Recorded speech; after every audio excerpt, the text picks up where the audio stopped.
My story of coming into Unity was a walk of faith, love, and difficulty. So I was living in San Francisco in an apartment, and something tragically happened, and I had to leave very quickly. I had to leave my apartment, a lot of things behind. And I went to San Jose, and because I meditated, and that's where I was guided to go, so I moved to San Jose, which is about 50 miles south of San Francisco. And I was looking for a place to live, and I found a friend there that I knew, and she was working for somebody, and he got angry at us and threw furniture at us, so we jumped out the window and ran for our lives. Yeah, it was really wild. And this social worker, we found, and it was a Sunday afternoon, and this social worker helped us find a shelter to stay in. But the problem was they wouldn't allow me to stay there because I was blind unless I had a sighted attendant all day, and I had to pay to stay there, and I had to pay my sighted attendant to be there. So my friend, I said, pay, you know. So anyway, my money was running really low. I didn't have a lot, and my money was running low, paying for my way in the shelter and her way.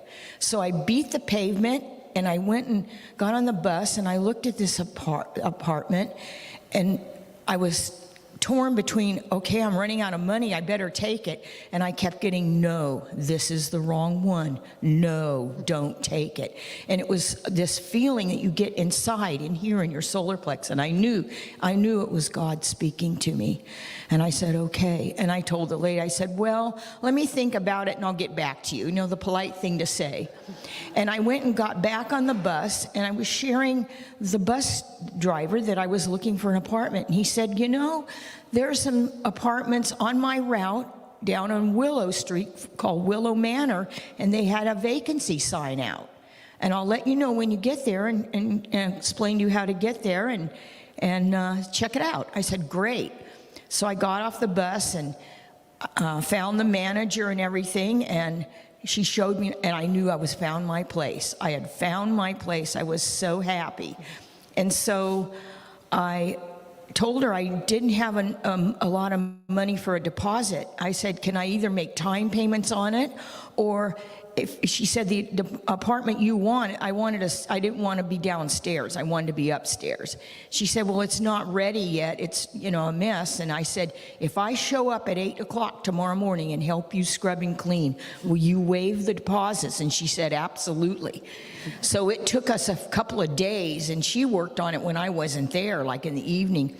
And when I went to move in, she had put all new drapes up, a new stove. It was just, the carpet was spotless. I mean, it was really a lot of work to get it clean. So I know she worked on it when I wasn't even with her working on it. And the bottom line is I moved in, and my friend who was staying with me stayed with me till she found a place to live. She just slept in the living room and stayed with me for a while. And then she found her own niche in life. And I said, I know how, I need to get plugged into this community. So I was sitting on the floor in my hallway, you know, what do you do when you're 22, right?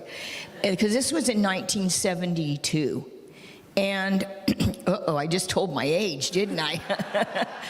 And I heard this little radio spot, you know, like a short announcement. And it was this Reverend Warren Meyer from Unity Church.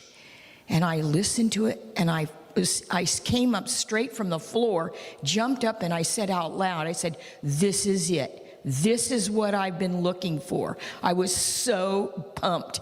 The next morning, I called the church and found out how to get there and all that, and figured out the bus route, and went on the bus and went to church. And people said, how did you get here? And I said, I took the bus. They said, oh, we'll give you a ride home. Don't worry about it.